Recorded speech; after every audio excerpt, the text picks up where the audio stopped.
Hello friends, आज हम 9 तारीख के थर्ड शिफ्ट की पेपर को सॉल्व करेंगे। ये एसएससी सीजीएल 2024 का पेपर है।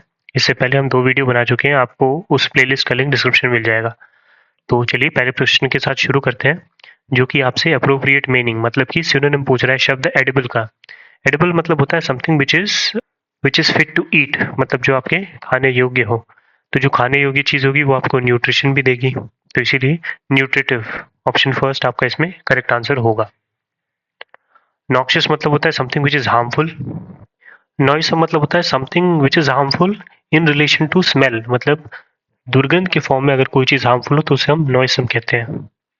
और मॉर्टल मतलब होता है समथिंग विच इज डेडली, या कोई चीज जो मर जाए उसको हम मॉर्टल कहते हैं। जैसे humans are mortal but stones are immortal, तो इस तरह से। इसके बाद अगले में आपको अंडरलाइन जो सेगमेंट है उसको चेंज करने को कह रहा है, पढ़ते हैं। There are many factories in the operative area of the city, मतलब बहुत सारी फैक्ट्रीज हैं। कौन से एरिया में? फैक्ट्रीज जनरली इंडस्ट्रियल एरिया में होती है, इसीलिए ऑप्शन फोर्थ आपका इसमें करेक्ट होगा। इंडस्ट्रियल एरिया में कई सारी फैक्ट्रीज हैं। अगले पे चलते हैं। यहाँ पे कह रहा है to steal from a shop, इसके लिए कौन सा हम इडियम यूज कर सकते हैं? तो देखिए, शॉप से रिलेटेड यहाँ पे डिस्काउंट डिस्काउंट आपको दुकान में मिलता है, तो इस तरह आप गैस भी मार सकते थे। वैसे 5 फिंगर डिस्काउंट मतलब ये होता है कि किसी शॉप से या किसी दुकान से कुछ चुरा लेना। गोल्डन अपॉर्चुनिटी, जो कोई ऐसा मौका जो आपको once in a lifetime मिले या हमेशा ना मिले, बहुत मुश्किल से कभी कभी मिले, उसे हम गोल्डन अपॉर्चुनिटी कहते हैं। ब्लैक शीप होता है वो पर्सन जो कि एक अच्छी फैमिली में जैसे कोई बुरा हो, या जैसे सारे एजुकेटेड फैमिली में एक आवारा हो, उसको हम ब्लैक शीप कह सकते हैं।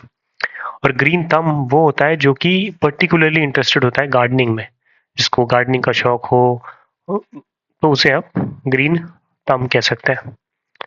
ऑप्शन आपका इसमें फोर्थ करेक्ट था। नेक्स्ट सिनोनिम पूछ रहा है समराइज्ड का। समराइज्ड मतलब होता है चीजों को संक्षेप में बताना। The elaborate syllabi had to be summarized to make a presentation in the UGC assessment meeting। तो समराइज के लिए हमारे पास एक शब्द होता है रिकैपिचुलेटेड, मतलब आप कुछ चीजों को वापस से याद करके उसे एक समराइज फॉर्म में बताने को हम रिकैपिचुलेटेड कहते हैं। लेंथन मतलब होता है चीजों को और बढ़ाना। एक्सपैंडेड भी सेम है, प्रोलॉन्ग्ड भी चीजों को खींचने को कहते हैं। ऑप्शन फर्स्ट आपका इसमें करेक्ट आंसर है। नेक्स्ट इनकरेक्टली स्पेल्ड वर्ड पूछ रहा है आपसे, तो अगर आप इसमें देखेंगे इनकरेक्टली स्पेल्ड वर्ड, तो ये आपको यहाँ दिखेगा सेकंड में। ये देखिए, मिसचीवियस की स्पेलिंग गलत है, यहाँ पे इस आई की कोई आवश्यकता नहीं है। मिसचीवियस मतलब कोई जो बदमाश हो, ट्रबलसम हो, लेकिन प्लेफुल मैनर में। मिलेनियम होता है a period of 1000 years. 1000 years का एक समय को हम मिलेनियम कहते हैं।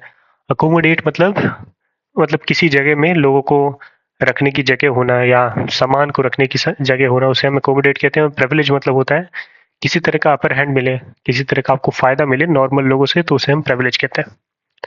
तो ऑप्शन सेकंड आपका इसमें करेक्ट आंसर था।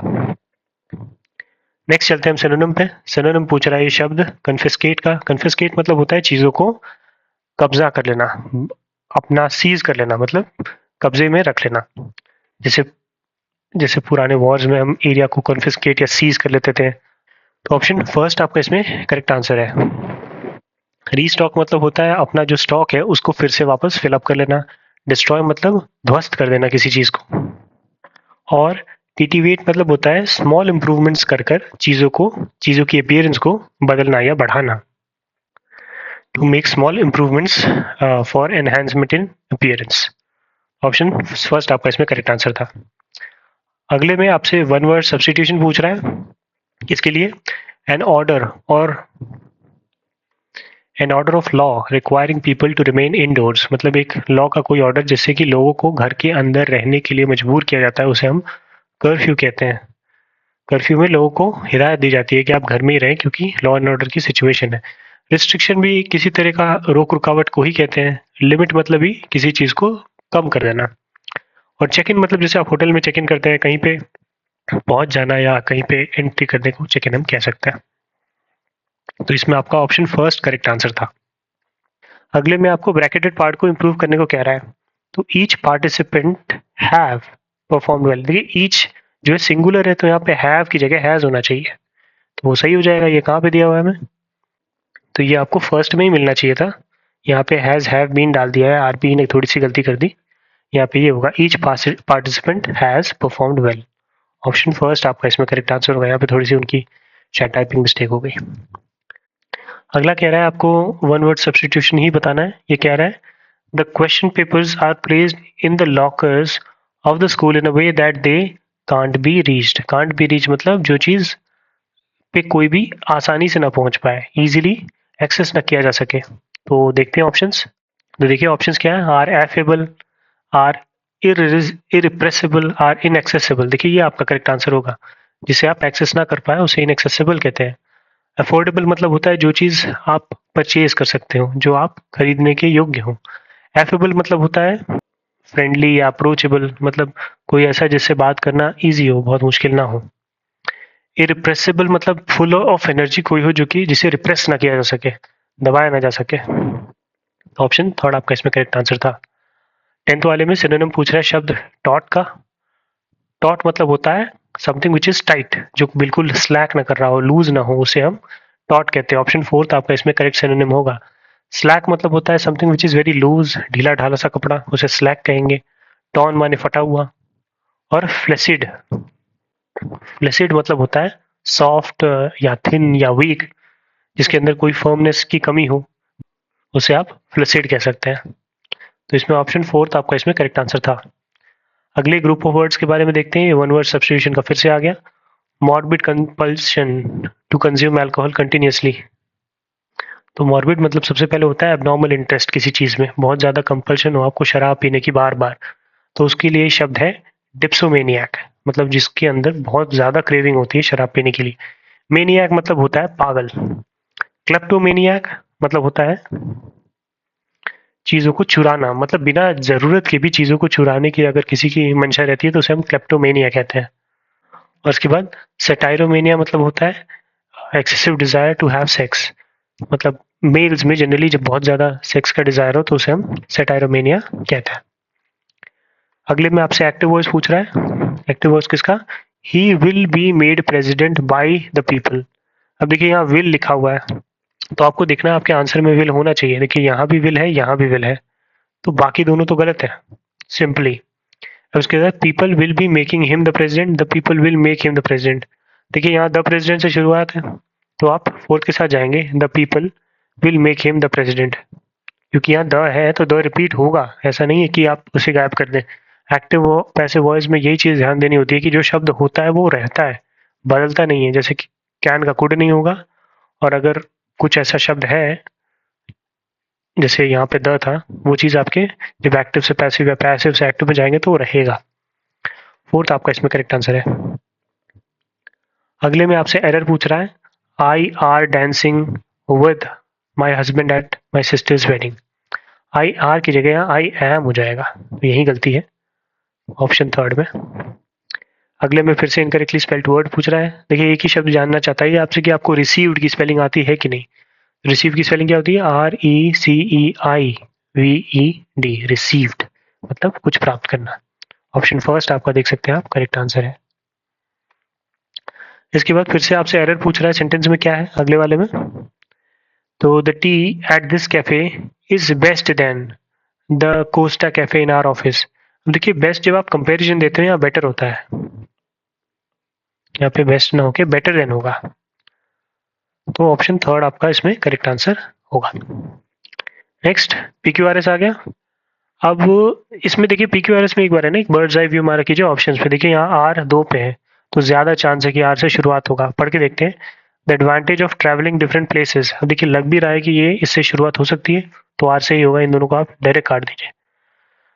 तो the advantage of travelling different places and के बाद एक या तो हम पी पे जा सकते हैं या तो हम क्यू पे जा सकते हैं। क्यू पे जाके देखते हैं। The advantage of travelling different places and we respect. अब देखिए यहाँ पे प्लेसेस एंड के बाद वी रिस्पेक्ट तो आना नहीं चाहिए, तो ये भी गलत हो जाएगा, मतलब आपका ऑप्शन ये करेक्ट होगा। The advantage of travelling different places and having the opportunity of observing peoples culture, custom, and lifestyle is that we respect and appreciate their point of views।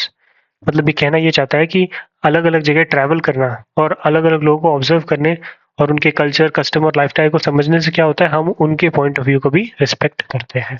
Option second आपका इसमें correct answer हो जाएगा। अगला देखिए क्या कह रहा है, आपको इडियम का मतलब कहने को कह रहा है, Fatima was at her wits and trying to decide on a serene place for spending the holidays in. मतलब फातिमा जो अपने विट्स एंड पे थी, किसी चीज को डिसाइड कर रही थी वो कि अपनी छुट्टियों को कहाँ स्पेंड करेगी, किसी सीरीन और काम प्लेस पे। तो इसके लिए क्या हो सकता है, so calm and compose that she knows what to do. अब ये तो होगा ही नहीं, ये तो लग रहा है यहाँ पे डिसाइड ही नहीं कर पा रही, ये तो नहीं हो सकता। सो वरीड, कंफ्यूज और annoyed that she does not know what to do next, ये हो जाएगा आपका आंसर। ऑप्शन सेकंड आपका इसमें करेक्ट आंसर है। अभी देखिए अगले वाले में क्या लिखा है, सो वरीड और annoyed that she became unconscious, ऐसा तो कुछ सेंस आ नहीं रहा, और यहाँ पे इंसल्टेड वाला भी कुछ ऐसा नहीं आ रहा है, तो इसीलिए ऑप्शन सेकंड आपका इसमें करेक्ट आंसर होगा। अगले पे चलते हैं। अगला क्वेश्चन आपसे फिर से एक्टिव वॉइस में कन्वर्ट करने को कह रहा है, the painting was admired by the art enthusiast from around the world. देखिए यहाँ वॉज है सिंपल, तो अगर आप देखें हैज, हैव बीन, ये सब नहीं आना चाहिए, तो ये आ गया, गलत है। ये तभी आता है जब हैज, हैव या हैड हो। आईएनजी तब आता है जब आपके सेंटेंस में भी कोई आईएनजी का फॉर्म हो। पेंटिंग तो शब्द ही वैसा है, पेंटिंग तो पेंटिंग में ही लिखते हैं, तो इसीलिए ये भी गलत हो जाएगा। अब इन दोनों में देखते हैं, the art enthusiast from around the world have. देखिए हमारे सेंटेंस में कहीं हैव था, नहीं था, तो ये हैव क्यों आ गया, ये भी गलत हो गया, मतलब आपका आंसर थर्ड है। The art enthusiast from around the world admired the painting, option third correct है। नेक्स्ट आपको होमोफोन से फिल करना है। होमोफोन माने जिनकी साउंड एक सी होती है लेकिन स्पेलिंग और मीनिंग अलग होती है। तो इसके बाद he has the dash to express his thoughts, मतलब उसके पास अधिकार है, अधिकार वाला जो राइट होता है उसके लिए हम ऑप्शन थर्ड यूज करते हैं। He has the right to express his thoughts, मतलब उनके पास अपना अधिकार है अपने मत को बताने का। ये वाला राइट लिखना होता है, ये राइट जो होता है ये कोई तरह का कस्टम या जो हम रिलीजियस ड्यूटीज रिलीजियस ड्यूटीज करते हैं उसे कहते हैं। और राइड मतलब किसी चीज, किसी बाइक या साइकिल को चलाना। ऑप्शन थर्ड करेक्ट था। अगला पूछ रहा है आपसे एंटोनिम शब्द मिजरेबल का। मिजरेबल मतलब दयनीय, बुरी स्थिति में। तो एंटोनिम इसका क्या हो जाएगा, देखिए यहाँ पे एक पॉजिटिव वर्ड है हमारे पास, चेयरफुल माने खुश। सेटल मतलब होता है कहीं पे आप सेटल्ड हो गए, अपना घर बना लिया, रुक गए, वो हो गया। रिस्ट्रेंड मतलब किसी तरह का रिस्ट्रिक्शन। और मेलोडियस मतलब something which is pleasing to the ear, आपको सुनने में जो बहुत अच्छा लगे उसे हम मेलोडियस कहेंगे। अब चलते हैं पैसेज पे। देखिए यहाँ से हमारा पैसेज शुरू हो रहा है, कह रहा है tea prices in the domestic dash continue to rule high in the current year despite the expectation of higher production as compare to previous year. मतलब टी प्राइसेस जो है इन द डोमेस्टिक, क्या होगा, domestic area, domestic zone, domestic field या domestic market. तो domestic market, यहाँ पे market होगा। जो टी मतलब कि चाय के जो प्राइसेस हैं वो डोमेस्टिक मार्केट में बहुत दिनों से हाई है, प्रोडक्शन बढ़ने के बावजूद भी। पिछले साल से ज्यादा प्रोडक्शन हुआ लेकिन उसके प्राइस अब भी बढ़े हैं। तो ऑप्शन फर्स्ट आपका इसमें करेक्ट आंसर होगा। फिर कह रहा है ड्यूरिंग द पास्ट 3 मंथ्स, मतलब पिछले 3 महीने में tea prices have been dash with the prices of other companies. देखिए जो पिछले 3 महीने में जो टी प्राइसेस था वो दूसरी कंपनियों के सापेक्ष क्या रहा होगा, बराबर रहा होगा, है ना, साथ का रहा होगा। इसीलिए हमारे पास एक शब्द है अलाइनिंग। अलाइनिंग मतलब उन्हीं के आसपास रहना। काउंटरिंग मतलब किसी चीज, किसी को काउंटर करना माने जवाब देना। एनकाउंटरिंग मतलब किसी से मुलाकात करना या मार देना। फेवरिंग मतलब किसी की तरफ आपका बायसनेस होना, फेवर करना। ऑप्शन फर्स्ट आपका इसमें करेक्ट आंसर जाएगा। अब इसके बाद अगर आप देखें, unlike last year the tea prices have generally shown what, generally shown an inflow, reduction, an up trend या एन इन नेट। देखिए हम शुरू से पढ़ रहे हैं कि यहाँ पे टी प्राइसेस की बढ़ोतरी की बात हो रही है, तो यहाँ एक अप ट्रेंड होगा, मतलब टी प्राइसेस में एक अप ट्रेंड हुआ है, उसके प्राइसेस ऊपर बढ़े हैं। तो ऑप्शन थर्ड आपका इसमें करेक्ट आंसर होगा। यहाँ पे अप ट्रेंड हो गया। अब देखिए अगले में लिखा है, हमने पढ़ लिया यहाँ पे up trend, when tea prices rose dramatically this year prices seem to have dash at a rather higher level. मतलब एक समय पे जाके प्राइस जो है वो एक जगह आके स्टेबलाइज तो करेगा, कहीं पे जाके ऐसा स्थिर तो होगा, मतलब बहुत ज्यादा ऊपर या तेजी से नीचे ना बढ़े। तो इसीलिए हमारे पास ऑप्शन होगा इसमें स्टेबलाइज्ड, एक जगह पे जाके रादर एक स्टेबलाइज कर गया ये। अबेट मतलब होता है रिड्यूस इंटेंसिटी या अमाउंट या डिग्री, किसी चीज की डिग्री या अमाउंट को कम कर देना, रिड्यूस कर देना। इक्वेटेड मतलब बराबर हो जाना, और मॉडरेटेड मतलब किसी तरह से इन्फ्लुएंस करके चीजों को अपने पक्ष में लाना। तो स्टेबलाइज होगा इसमें, क्योंकि मतलब धीरे धीरे प्राइस जो है वो बढ़ते हुए एक समय पे जाके स्टेबलाइज किया, क्योंकि वो एक और क्योंकि ये पिछले साल से ज़्यादा है, इसीलिए वो एक हायर लेवल पे जाके इस बार स्टेबलाइज हुआ। तो मतलब ऑल इन ऑल ये महंगा ही रहा, ये टीके प्राइसेस। और लास्ट जो है इसमें लिखा है in the subsequent 4 months the dash average price showed a down trend. तो देखिए यहाँ पे मंथ्स की बात की गई है, सब्सिक्वेंट मंथ्स, तो the dash price, weekly price, yearly price, half yearly price, ये तो होगा नहीं। यहाँ पे हम मंथली प्राइस की तो बात करेंगे अगर हम पिछले 3 महीने की बात कर रहे हैं। ऑप्शन 4 आपका इसमें करेक्ट आंसर हो जाएगा। तो उम्मीद करता हूँ ये वीडियो आपके लिए हेल्पफुल रहा होगा। देख सकते हैं आप यहाँ पे इसके सारे आंसर किए। ये आपको टेलीग्राम पे आरबी के चैनल पे ये पूरा पीडीएफ मिल जाएगा, वहाँ से आप इसे उठा सकते हैं। आरबी के टेलीग्राम चैनल पे भी है और उनके वेबसाइट पे भी है, उनके ऐप पे भी है। बाकी वीडियो के डिस्क्रिप्शन में मैं इस पूरे प्लेलिस्ट का लिंक, साथ ही साथ इस पीडीएफ का लिंक भी दे दूंगा। आप वहाँ से जाके चेकआउट कर सकते हैं अगर आपको सारे वीडियो ना देख के तुरंत से रिवाइज करना है तो। वीडियो के साथ अंत तक बने रहने के लिए बहुत बहुत धन्यवाद।